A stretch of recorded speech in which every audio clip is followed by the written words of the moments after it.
хай трошки живе, хай тут трошки. Може бути. Земля батьков. Земля батьков ля хутора сторонка, где полумем горит ячмень, птушиный гомон льется звонко, кранаючи души промень.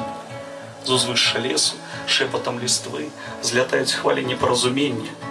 Где, мабыть, я, там десьці были вы, а зараз вдовж ляжать каменні.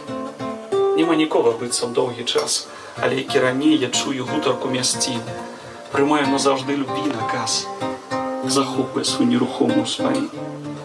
Верніцеся, я быццам мару зноў, усмешку ды словам дакрануцца, заўтра стане, ды на белым палатне все як быццам бы ў сне. На дзялянцы цішыня, сосны толькі ледзь звіняць, ды сава то раз на раз запытаецца пра час.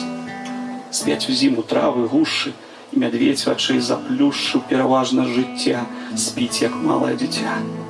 Ночка стала так цямней, што не бачна тых камней, вяртаўшыся дадому, не шкадуе нікому. Нават той ліхтар ля хаты, што ад полымя памяты, не ратуе да спакою, не дзярэ воўчым воем.